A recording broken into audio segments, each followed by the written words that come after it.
Je suis ravie de vous retrouver aujourd'hui en Sud-Vendée et plus précisément au sud-est du département. Bienvenue à Benay.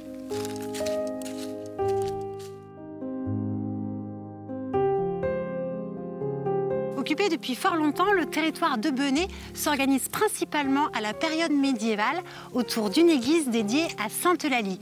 Bon an, mal an, les siècles passent et le territoire revit, notamment grâce à l'activité industrielle au XIXe siècle.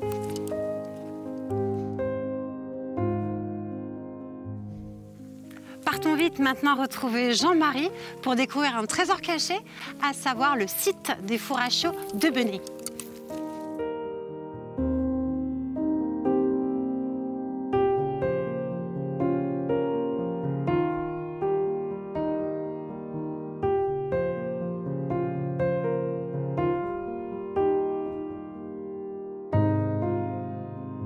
Jean-Marie, merci de nous recevoir à Benay, dans le mythique site des fours à chaux. Et déjà, là, pour moi, en tout cas, vous créez la surprise avec cette vue. Est-ce que vous pouvez nous expliquer là où nous sommes? Alors ici, nous sommes donc à la carrière des fours à chaux de Benay. C'est la carrière qui a été créée en même temps que le four que vous avez vu en arrivant. Et cette carrière a eu une exploitation durant une centaine d'années. Qu'est-ce qui a motivé la création d'un site industriel ici à Benay et quand? Alors, le site existait déjà depuis les débuts des années 1820-1830 par un certain monsieur Piron. Il exploitait le calcaire dans la première carrière que l'on a au pied du four. Et elle a été reprise, cette carrière, par les mines de Fémoreau. D'accord. Ces mines envoyaient dans cette reprise de four à chaux le fait de pouvoir fournir leur charbon, en fait. Et ce qui s'est passé, c'est que la gare s'est installée en 1869. Et l'avantage du chemin de fer, c'est que le chemin de fer qui amenait directement le charbon de Fémoreau pour être livré à Benay. Donc l'effet du calcaire, du charbon de Fémoreau et de la voie ferrée a fait que les fours se sont installés ici.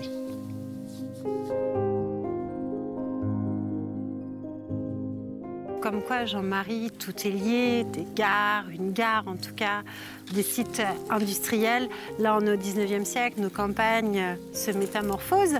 Qu'est-ce que ce site des fours à chaux a pu entraîner pour le territoire de Benay et même peut-être plus largement? Le four, à l'époque, était une des premières industries de Benay. Il faut savoir, il y avait à peu près 50 ouvriers. Pour Benay, c'était une très grande entreprise et c'était... Pour la région Bretagne, entre autres, c'était l'avantage pour eux d'avoir de la chaux. Comment ça se passait pour les ouvriers? Chacun avait sa spécialité. Il y a ceux qui travaillaient à la carrière, ceux qui travaillaient au four, où ils étaient complètement polyvalents. Alors, chacun était quand même assez spécialisé. Que des hommes, bien évidemment. Oui, alors, il y avait deux femmes, c'était les secrétaires et les comptables. Bien sûr. Il n'y avait que des hommes, effectivement, à l'époque. Oui.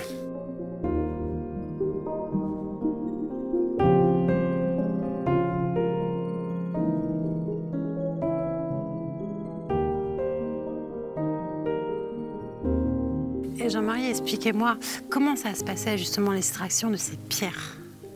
Alors, il fallait régulièrement faire des tirs de mine pour que le frontail puisse être exploité. C'est-à-dire qu'on faisait des forages le long du frontail. Oui. On mettait dans les trous de forage, on mettrait de la dynamite. Et on faisait sauter la dynamite pour pouvoir avoir de la pierre qui s'accumule en bas, qui était prête à exploiter pour mettre dans le four. Mais ça devait être très impressionnant au moment. C'était très dangereux. Il fallait prévenir la préfecture et la mairie quand on faisait ces tirs de mine, parce que c'était bruyant, ça faisait des secousses. Il n'y avait aucune maison d'habitation autour, parce que ça faisait vibrer le sol. Et ensuite, toutes ces pierres sont mises dans des chariots, oui. Et ensuite, on conduit ça jusqu'au four. C'est ça. Il y avait un réseau de rails très avancé, vous voyez, là, on il les était voit, ici. Effectivement. Et ce réseau de rails allait jusqu'en haut du four, où les wagonnets chargés de pierres étaient vidés dans le four. On reprend le chemin des wagons, alors? Oui, on y va. Je suis.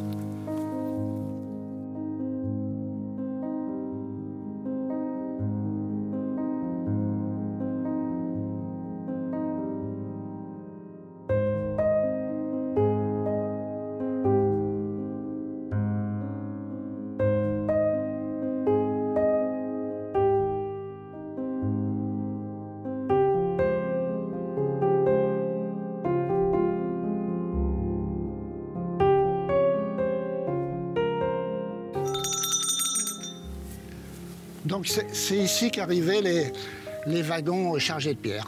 Donc des wagons de plusieurs tonnes qui montent Voilà, jusqu'ici. un wagon d'une tonne de ferraille plus une tonne de pierre. Voilà. Et donc là, finalement, les matériaux arrivent jusqu'au four. Oui. Qu'est-ce qui se passe par la suite? Alors la pierre est vidée dans les... Vous avez 3 fours qui sont ici. Elle est vidée dans un des 3 fours, avec le charbon qui vient de Fémoro aussi en même temps. D'accord. Donc généralement, on mettait un wagonnet de charbon, 3 wagonnets de pierre. Et la cuisson se faisait toute la journée, tout le temps. Vous, Jean-Marie, comment avez-vous eu connaissance de ce site des fours à chaux de Benay? Mon papa est arrivé en 1950 ici en tant que responsable du site. Et moi, j'avais 3 ans. Donc ça veut dire que j'ai vécu toutes mes années d'enfance ici. J'ai bien connu cette ambiance. C'est pour ça que je tiens à la restituer, cette ambiance, restituer le travail que faisaient les gens à l'époque, qui ne se plaignaient pas, qui travaillaient durement. Quand vous dites que vous tenez à transmettre cette histoire, comment est-ce possible? C'est-à-dire qu'aujourd'hui, comment vous avez pu reprendre ce site déjà? Disons que l'activité s'arrêtait en 1981. Donc moi, j'ai laissé faire pendant quelques années le site. J'ai laissé le site à l'abandon parce que je m'occupais de mes parents qui étaient malades. Quand j'ai voulu reprendre le site, il avait été ferraillé, c'est-à-dire que tout avait été vendu. Donc j'ai racheté le site dans l'état où il était à l'époque. Et je l'ai gardé, je l'ai mis sous cloche, si je puis dire, parce qu'avec mon beau-frère Jackie, on l'a protégé des intempéries et puis on l'a sauvegardé jusqu'à temps que la mission Berne arrive pour nous aider. Et là, on va ouvrir un nouveau chapitre de l'histoire des fours à chaux de Benay. On avance encore, Jean-Marie? Oui.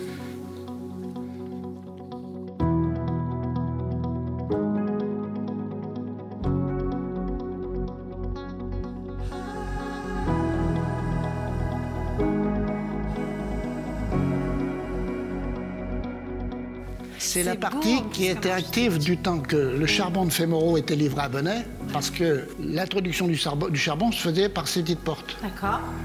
Quand Fémoro s'arrêtait en 1958, le charbon, il fallait le trouver, on l'a fait venir d'ailleurs, c'est-à-dire du Nord ou de Russie. Et il a fallu changer le mode de combustion parce que le pouvoir calorifique du charbon, qui venait d'ailleurs, n'était pas le même. Donc le charbon, après, a été introduit par la partie haute que l'on a vue tout à l'heure.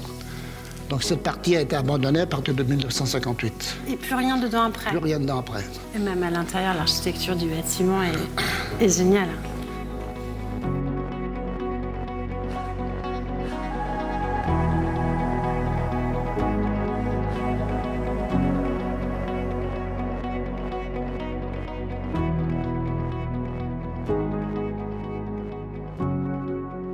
Jean-Marie, quand vous rachetez le site, est-ce que tout de suite, vous avez ce projet de le restaurer, de l'ouvrir au public? Est-ce que cette envie est déjà présente? Alors, quand je le rachète, c'est surtout c'est sentimental vis-à-vis de mes parents. Mais comme je suis en activité et souvent en déplacement, je ne peux pas trop m'y consacrer et je ne lance pas de projet de restauration, sauf un projet de conservation plutôt. C'est en 2014 qu'avec la commune, et Daniel Laval-Pellerin d'ailleurs, on décide de faire une journée nature. Et c'est là qu'on ouvre le site pour la première fois et qu'on se rend compte qu'il y a un potentiel. Moi, je voulais revenir sur une chose, Jean-Marie. C'est-à-dire qu'en 2018, mission Stéphane Bern, cette mission vous reconnaît. Oui. Voilà, reconnaissance. Qu'est-ce que vous sentez, vous, à ce moment-là, en tant qu'enfant de l'ancien directeur, héritier finalement d'un site, repreneur de tout un ensemble? Qu'est-ce que vous ressentez? C'est une récompense pour avoir essayé de conserver quelque chose pour lequel personne n'y croyait. Bien sûr. On gardait un temple, on gardait un château, garder un site industriel qui était dématérialisé, ça se faisait pas. Donc ça nous a encouragés dans le sens où il fallait continuer. Et c'est ce qu'on a fait, quoi. Qu'est-ce que vous a apporté après, donc cette mission Bern, et après toutes les aides que vous avez pu avoir? Vous avez pu, grâce à ça, restaurer le four? Oui, mais on a pu le sécuriser parce qu'il était quand même assez gravement atteint par les intempéries. La neige avait fait son œuvre, la pluie aussi.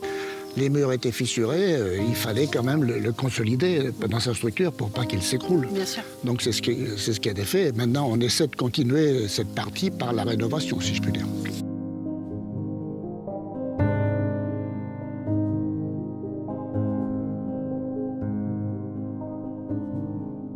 Là, on sort d'une saison estivale. Jean-Marie, des centaines et des centaines de personnes sont passées ici pour visiter les fours à chaud de Benay. Vous, qu'est-ce que vous ressortez de ces mois passés, de cette rencontre, de ces échanges avec le public? Disons, ça fait toujours plaisir de voir des gens qui arrivent d'horizons différents, hein, parce qu'il n'y a pas des gens de Benay, il y a des gens de partout. Donc tous ceux qui viennent en visite dans le secteur, quand on les reçoit ici, on est assez satisfait de les recevoir, et surtout qu'on sent que c'est quand même un monde très méconnu. L'industrie de la chaux est méconnue alors qu'elle existe depuis l'Antiquité. Les Romains faisaient de la chaux dans l'Antiquité. Tous les villages à l'époque, tous les petits villages avaient leurs petits fours à chaux pour faire. Les agriculteurs dans le temps faisaient leur chaux l'hiver quand les moissons étaient terminées pour après pouvoir bâtir des bâtiments ou rénover leurs bâtiments. Donc la chaux a toujours existé, mais c'est quand même la fabrication elle-même était très inconnue, si je puis dire. Donc finalement, vous sensibilisez aujourd'hui ce public à ce patrimoine industriel qu'il est essentiel de conserver, voilà, parce qu'il est le témoin d'une époque. Jean-Marie, je vous remercie en tout cas d'avoir accepté de nous confier ce gros bout de votre histoire. Moi, je vous dis à bientôt, parce que je pense qu'on viendra vous revoir, forcément, pour voir comment évoluent ces fours à chaud de Benay, toujours en mieux, de toute façon. On va faire pour ça. Sans trop de bonnes mains, en tout cas. Ouais. Merci beaucoup.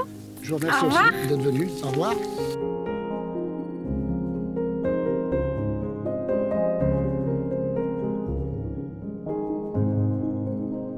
Quelle superbe découverte! Vous ne connaissiez pas l'endroit? Alors n'hésitez plus, au beau jour, profitez des visites organisées par l'association pour découvrir le site des fours à chaud de Benay. Et puis pourquoi pas même profiter et avancer plus loin en allant vite jusqu'à Fémoreau.